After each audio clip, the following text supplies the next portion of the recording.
శ్రీ సచ్చిదానంద సద్గురు సాయినాథ్ మహారాజ్ की जय। శ్రీ సచ్చిదానంద సద్గురు అలివేలు మంగమ్మ సహిత భరద్వాజ మహారాజ్ की जय।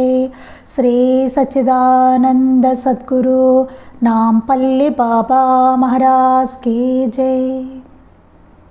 జై సాయి మాస్టర్। ఈరోజు మనం శ్రీ సాయినాథ ప్రబోధామృతము అనే గ్రంథాన్ని వివరించుకుంటున్నాం। రచన పూజ్య ఆచార్య శ్రీ కిరాల భరద్వాజ మాస్టర్ గారు।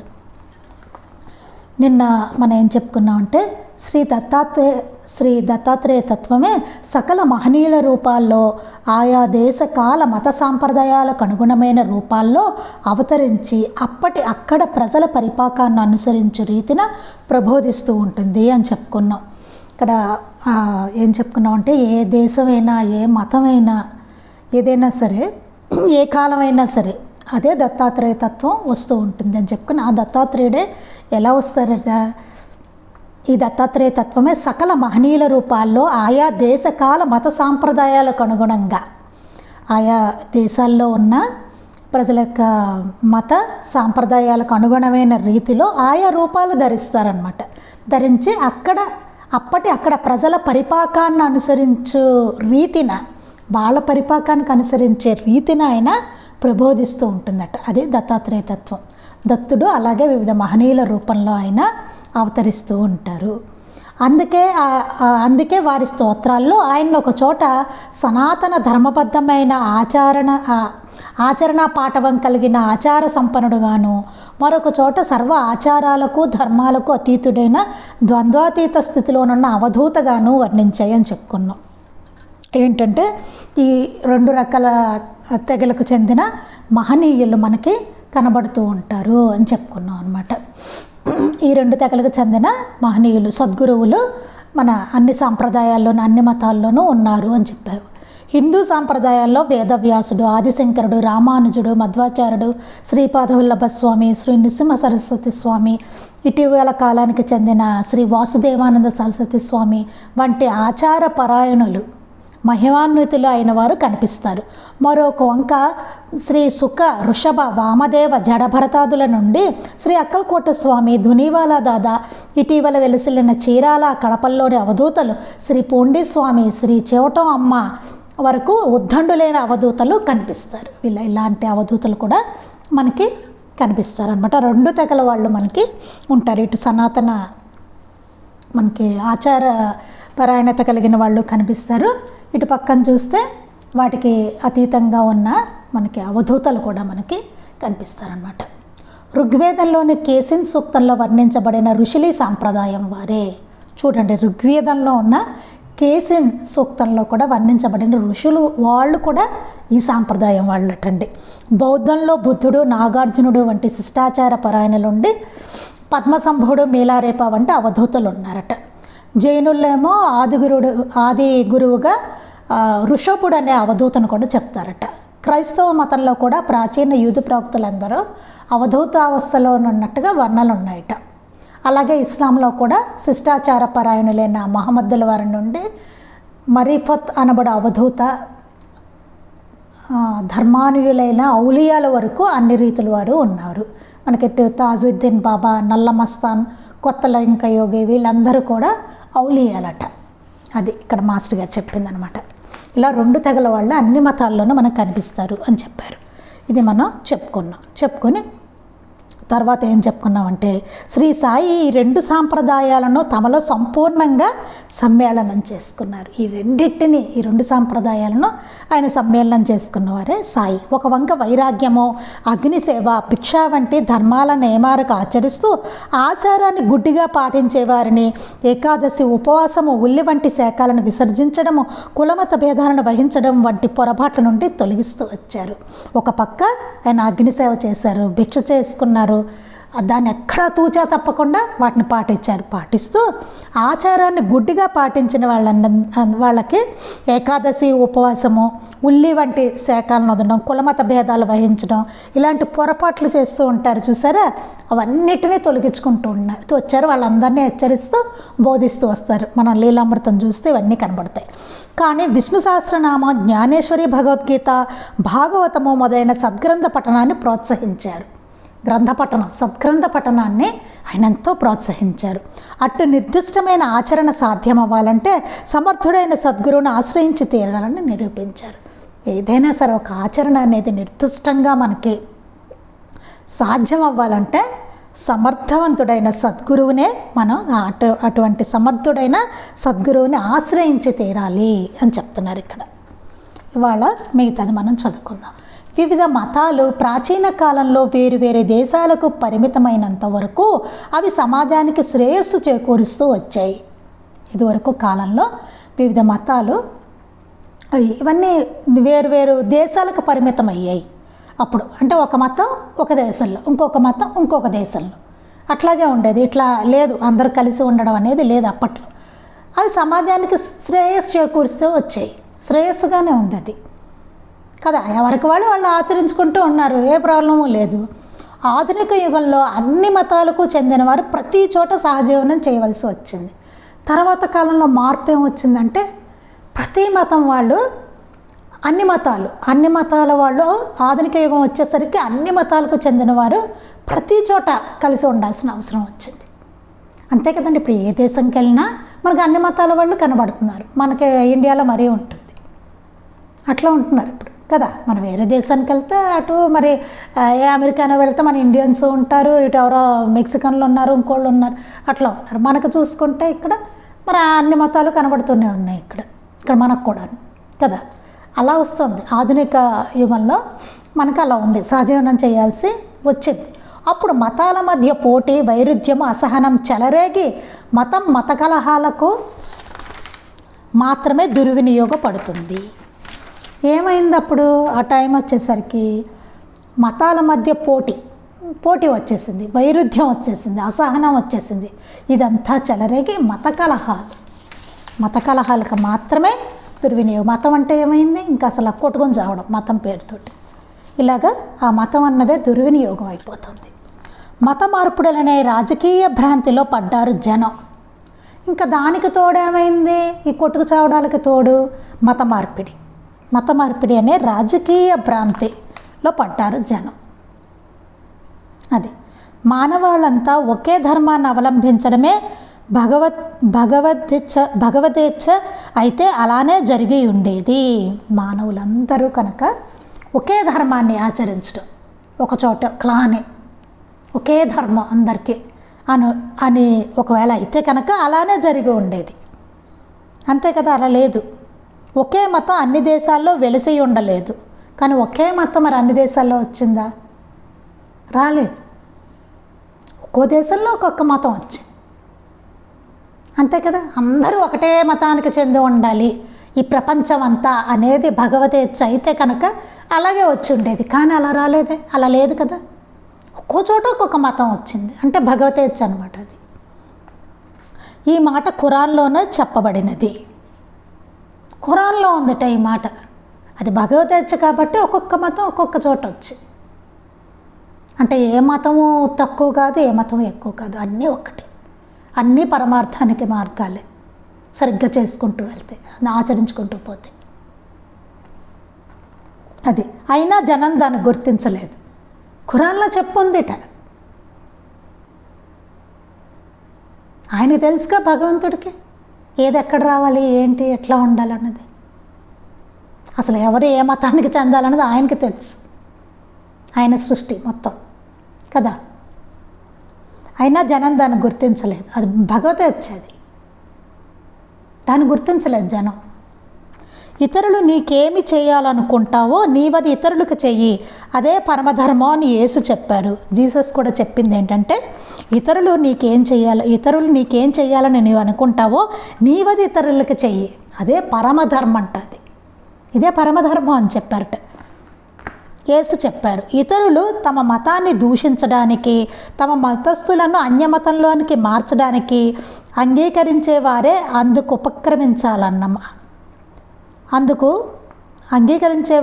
ఉపక్రమించాలన్నమాట.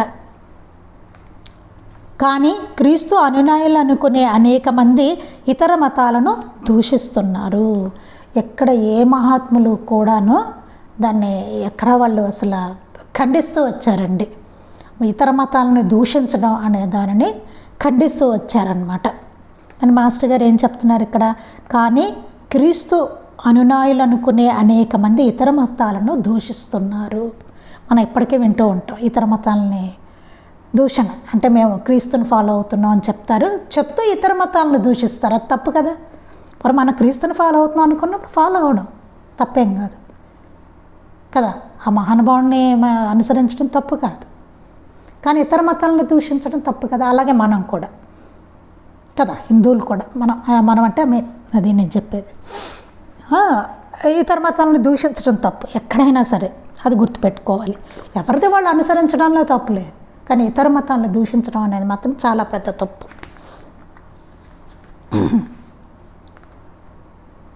తమ మతస్థులను అన్యమతంలోనికి మార్చడానికి అంగీకరించేవారే అందుకు ఉపక్రమించాలన్నమాట అని చెప్తున్నాడు.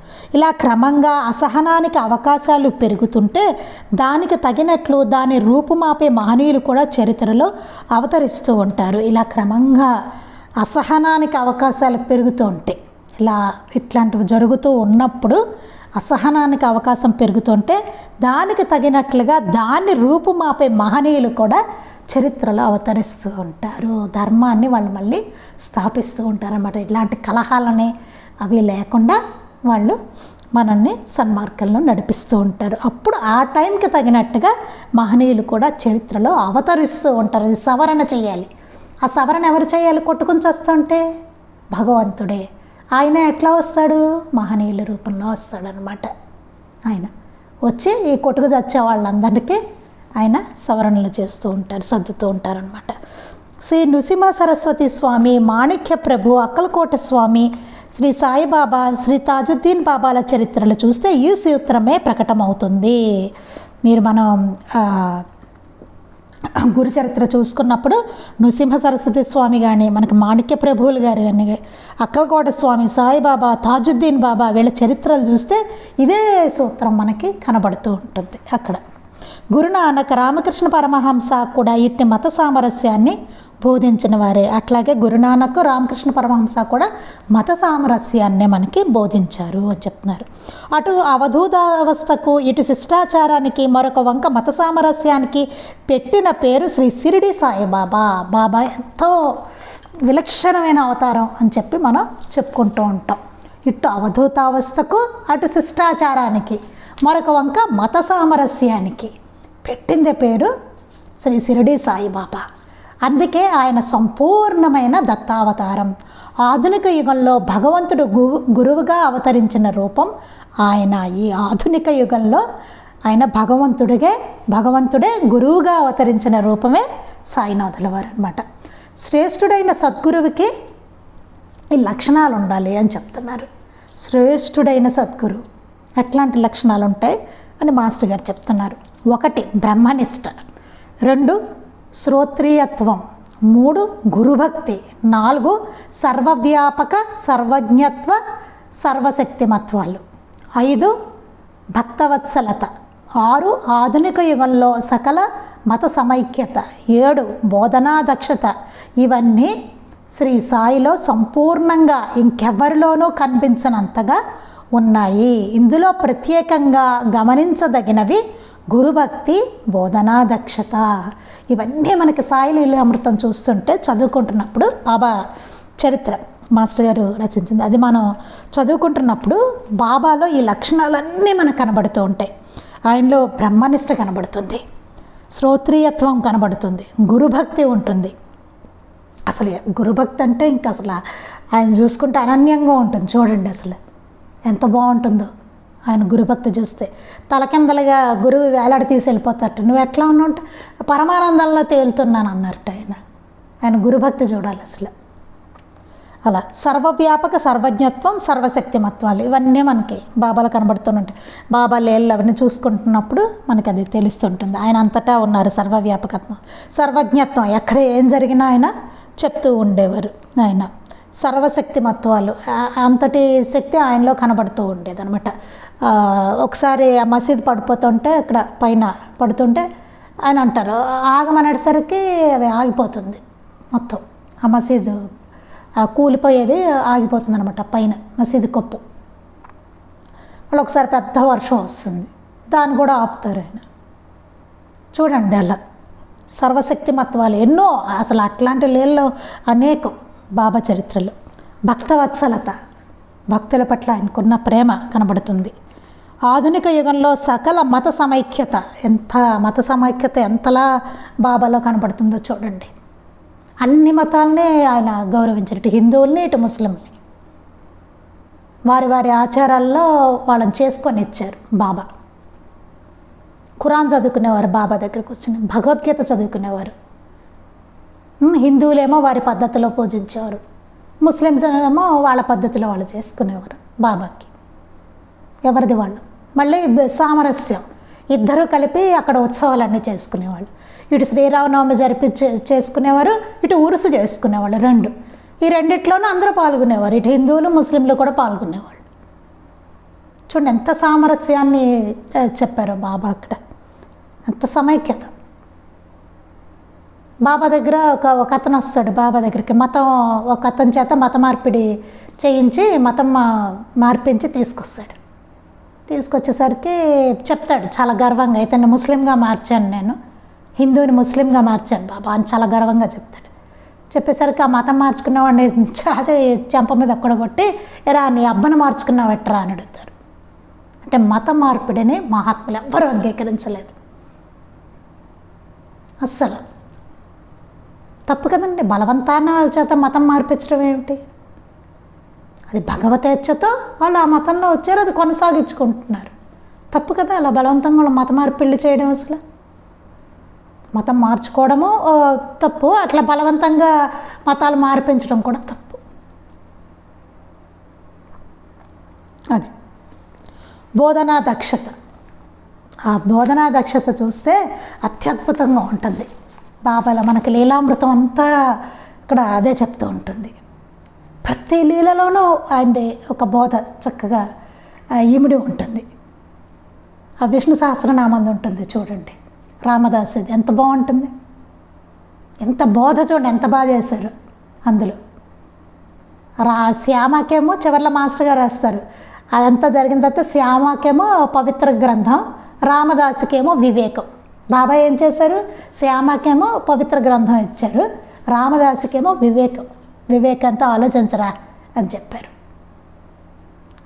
డబ్బులు పడిస్తే గ్రంథాలు వస్తాయి, అంత కోపం ఎందుకు నీకు? పుస్తకాలు ఎన్నెన్నో కొనుక్కోవచ్చు, మనుషులలా కాదు.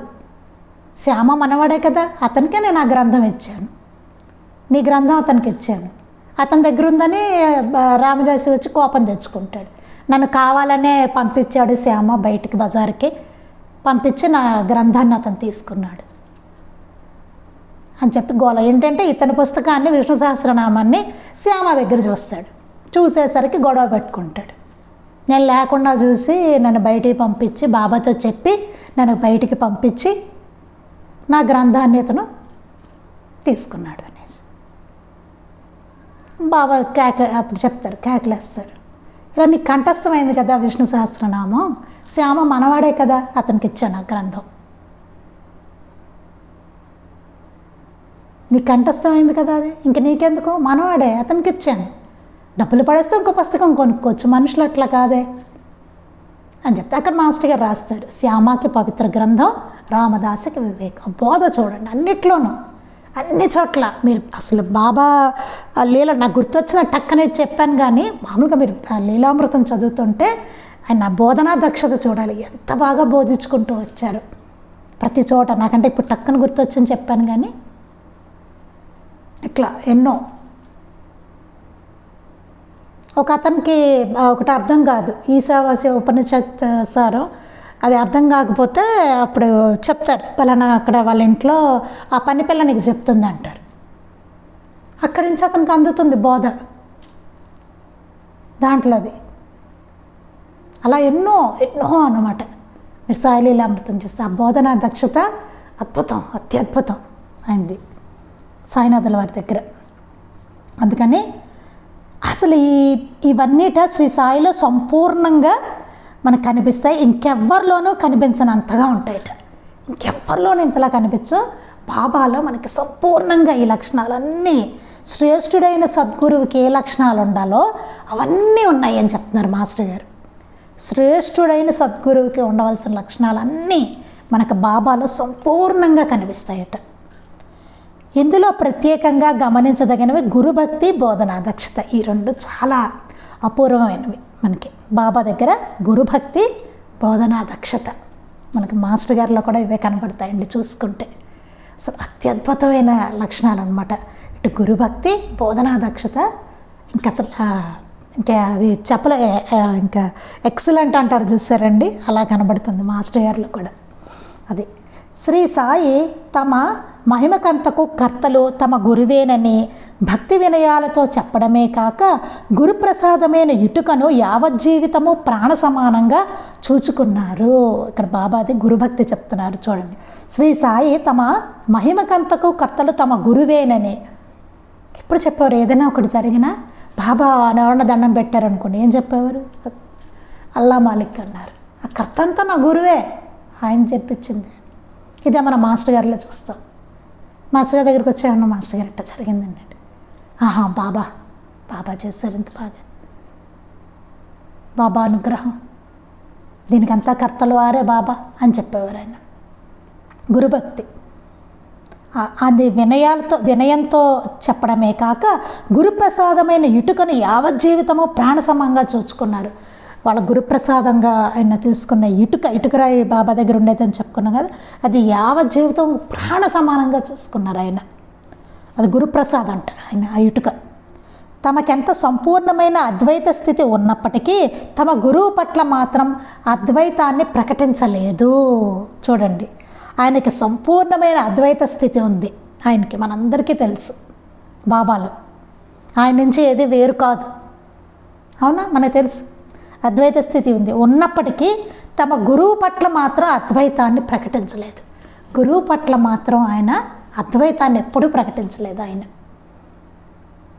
గురువు దగ్గర మాత్రం ప్రకటించలేదు ఎప్పుడు. ఇది చాలా ఇంపార్టెంట్ పాయింట్. ఇది మనం బాబాలో చూస్తాము, మళ్ళీ మనం మాస్టర్ గారిలోనే చూస్తాం. ఇది అంతలాగా గురువు పట్ల ఎప్పుడు వాడు అద్వైతాన్ని ప్రకటించలేదు, వాళ్ళు ప్రకటించలేదు ఎప్పుడు. భక్తులు గ్రహించడం అయితే జరిగిందా, వాళ్ళిద్దరూ ఒక్కటే అన్నది జరిగితే అట్లా జరిగే తప్ప వారు ఎప్పుడు ప్రకటించలేదు. అది తామే ఆ గురువునని చెప్పలేదు, వాళ్ళు ఎప్పుడు చెప్పలేదు. ఆ గురువు నేనే అనేసి ఎప్పుడు చెప్పలేదు వాళ్ళు. చూడండి బాబాలో చూడండి, మాస్టర్ గారిలో చూడండి, ఎప్పుడు చెప్పలేదు. తన గురువును గూర్చి భక్తితో కీర్తించని గురువు నిషిద్ధుడని శాస్త్రం కూడా. తన గురువుని గురించి భక్తితో కీర్తించని గురువు నిషిద్ధుడు అని శాస్త్రం కూడా. అట్లాంటి గురువు తీసేయాలండి, అలాంటి వాళ్ళని. నిషిద్ధ గురువులనే ఉంటారండి, నిషిద్ధం అన్నమాట వాళ్ళు. శాస్త్రం కూడా చెప్పేసిందట నిషిద్ధుడని. తన గురువు గురించి కీర్తించని వాళ్ళు అనమాట. ఇలా జరిగింది. ఇప్పుడు నా సత్సంగానికి వచ్చారనుకోండి, మీకు ఏదో జరిగింది బ్రహ్మాండంగా, నేనేం చెప్తా? నా సత్సంగానికి రాబట్టి, నేను చెప్పినట్టు మీరు చేయబట్టి, నా అనుగ్రహం వల్ల మీకు జరిగింది అన్నానే అనుకోండి. కరెక్టా? అది ఆలోచించుకోవాలి. ఇట్లా కూడా ఉంటారు గురువులు, నకిలీ గురువులు కనబడుతూ ఉంటారు. అట్లా మేమే చేస్తాం లీల, అది ఒక పుస్తకం వెలువడుతుంది, ఫలానా వాళ్ళే ఇట్లాగా లీల, నా లీల అనమాట. అట్లా లీలలు కూడా ఉంటాయి. మన బ్యాచ్ కొంతమంది అక్కడ కూర్చుని చెప్పుకుంటారు అనమాట నా లీలన్నీ. ఫలానా ఆవిడ వలన మాకు ఈ లీల జరిగింది, అట్లా జరిగింది.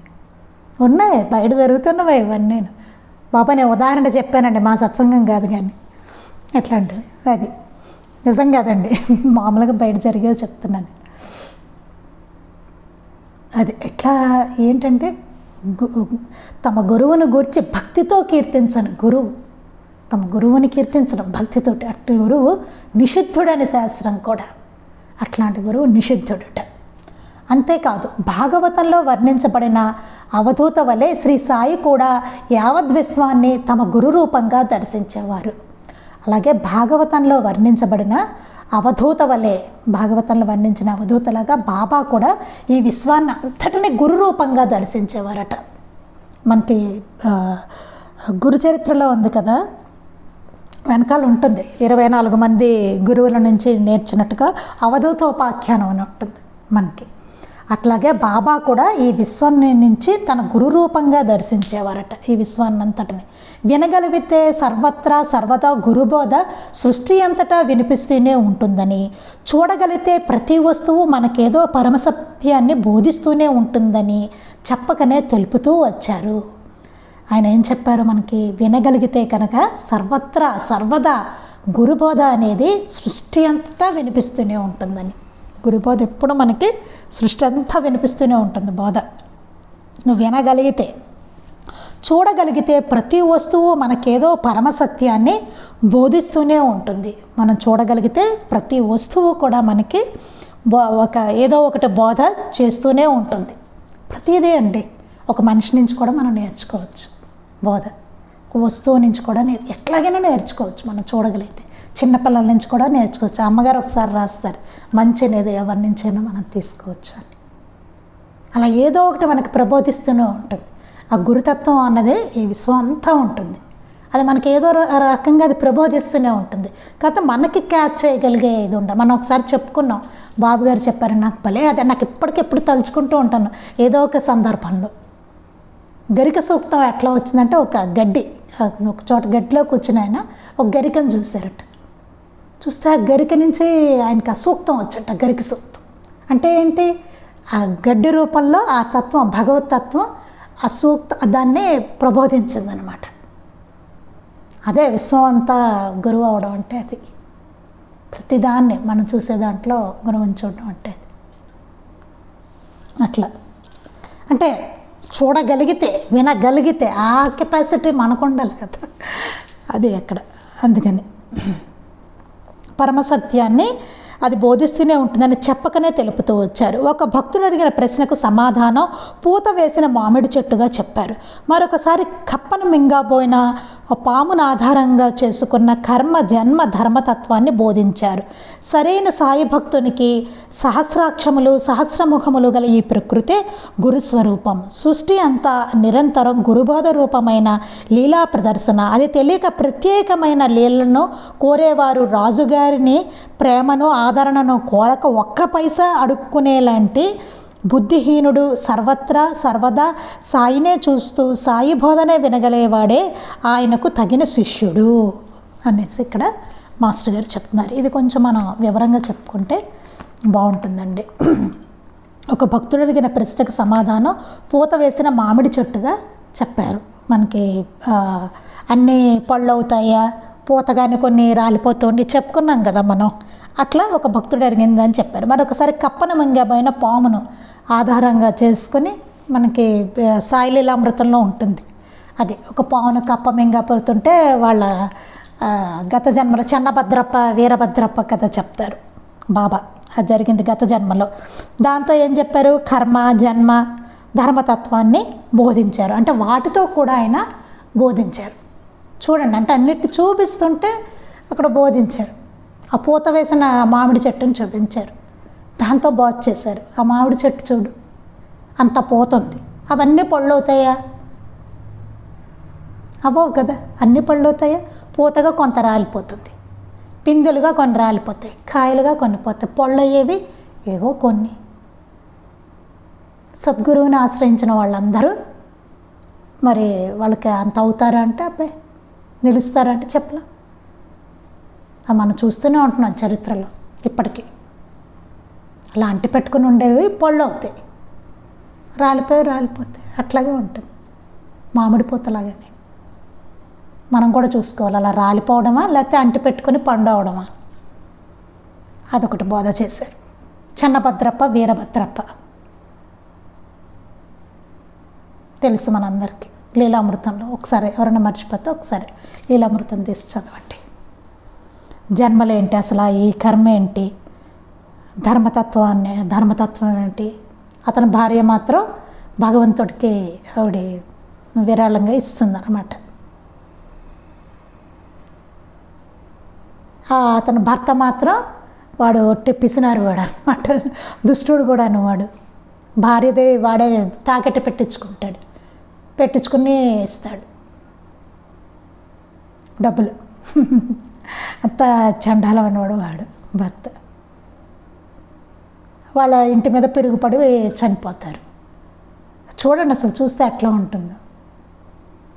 ఈ మరు జన్మలో తగాదాలు పడినందుకు వాడికి అక్కడ జన్మలు ఏమొస్తాయి, ఒకడు పాము అవుతాడు, ఒకడు కప్ప అవుతాడు.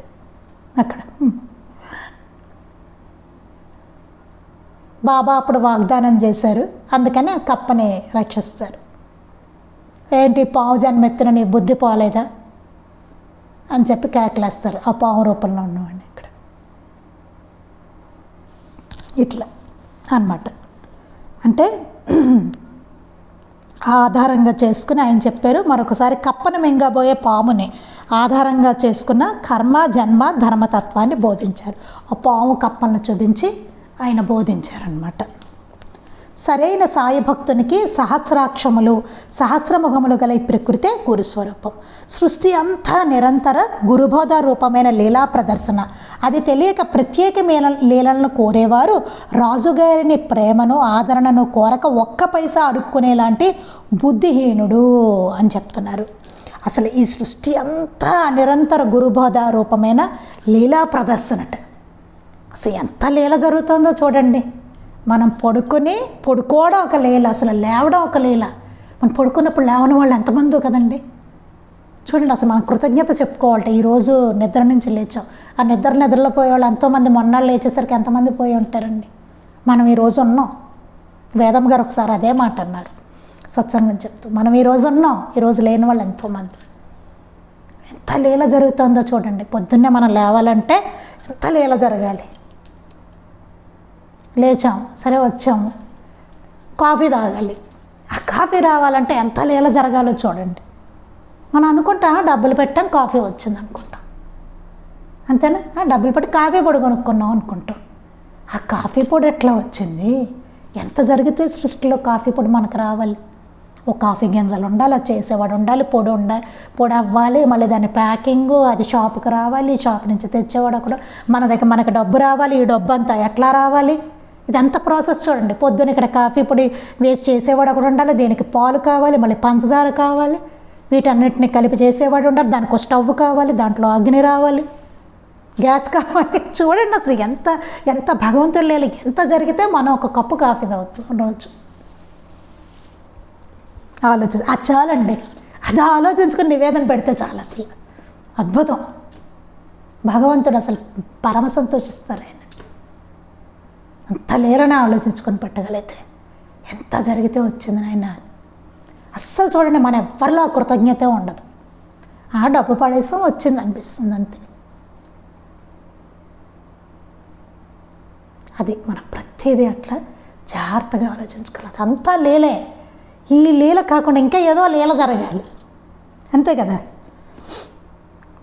తెలియక ప్రత్యేకమైన లీలలను కోరుకునేవారు, ఏదో ప్రత్యేకంగా నాకు జరగాలి లీల అని కోరుకునేవారట. రాజుగారిని ప్రేమను ఆయన ప్రేమను ఆదరణను అది కోరక ఒక్క పైసా అడుక్కునేలాంటి వాట. నిరంతరం ఈ లీలను చూడకుండా మనం ఏదో ప్రత్యేకమైన లీల కోరుకుంటాం చూసారా, అప్పుడు ఆయన ప్రేమను ఆయన ఆదరణను కాకుండా ఒక్క పైసా అడుక్కునేలాంటి వాట. రాజుగారి ప్రేమ ఆదరణ ఉంటే చాలు కదా, ఇంకెందుకు. అదంతా వదిలేసి ఒక పైసా ఇవ్వ రాజుగారు అన్నంట. ఆ పైసా అంతా ఎక్కడికి ఉంటుందండి. ఆయన ప్రేమ ఆదరణ ఉంటే ఎన్నో వయసులు వస్తాయి ముందు, అంతే కదా. అదంతా వదిలేసి రాజుగారు ఒక పైసా ఇవ్వండి అన్నట్టు ఆవిడ. ఆ పైసలు వస్తాయి. రాజుగారి ప్రేమ ఆదరణ ఉంటే చాలు కదా మనకి. రాజుగారికి మన మీద ప్రేమ ఉంటే చాలు కదా. ఒక పైసా అడుక్కొని పోతూ ఉంటుంది.